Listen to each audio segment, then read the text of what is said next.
বাচ্চাদের স্কুল ছুটি আছে, তাই কোনো কিছু আর সময় মতো হচ্ছে না।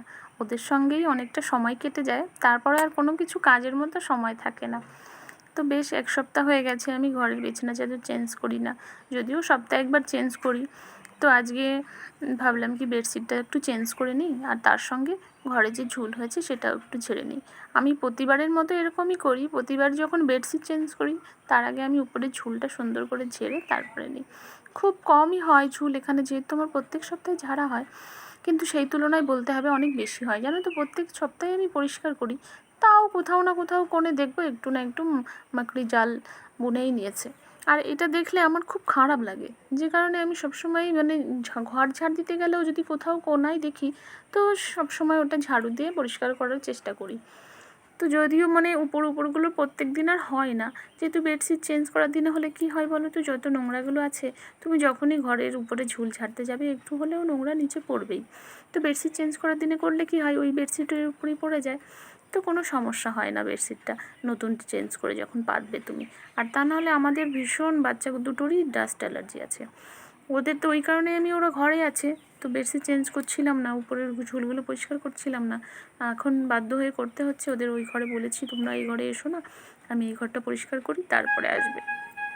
দুটো মেয়েরই জানো তো ডাস্ট অ্যালার্জি ভীষণ, তার কারণে আর আমার এই ওরা বাড়ি, আমি মানে সানডেতে অনেকেই করে কিন্তু আমি করি না, কারণ যেহেতু ওরা ঘরে থাকে, যখন ওরা স্কুলে থাকে তখনই আমি এই কাজগুলো করে নিই।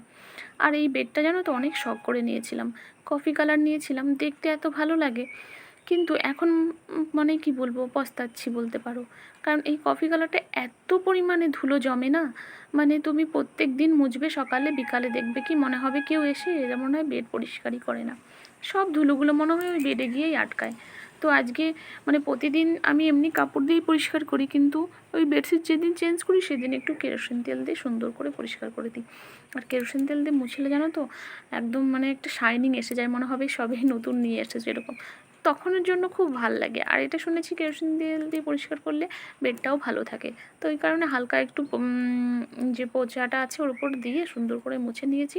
আর এই বেডশিটটা নতুন এখন পাচ্ছি, তো এটাকে সুন্দর করে চারিপাশে একটু গুজে দেবো, তা নাহলে আমার ছোটি তো আবার যখন নামবে আর উঠবে একদম বেডশিট টেনে খিচে ঝুলে ঝুলে এরকম করে ওঠে নামে, যেহেতু ছোটো, হ্যাঁ সেই কারণে। আর ওর যত খেলনা জানো তো এই বিছানাটার উপর দিয়েই চলে, মানে এই বেডটার উপর ভীষণ অত্যাচার চলে, ও কখন ওর উপরে উঠে থাকে কখন এদিকে, আর এই পিলোগুলো নিয়ে সারাদিন খেলতে থাকবে ও যখনই খেলতে বসবে। আমি তো রিসেন্টলি খুব বকাবকি করেছি, বলেছি তুমি এই রুমে আসবেই না, তুমি এই রুমে আসলে এত নোংরা করো না। আর এটা যেহেতু একদম সামনেই থাকে রুমটা, ভীষণ খারাপ করে দেয় জানো তো। তো কী করবো, ওকে কি আর ঠেকানো যায়, ও তো ওর মন মতোই চলবে। তো আমি ফাইনালি বেডশিটটা পুরো চেঞ্জ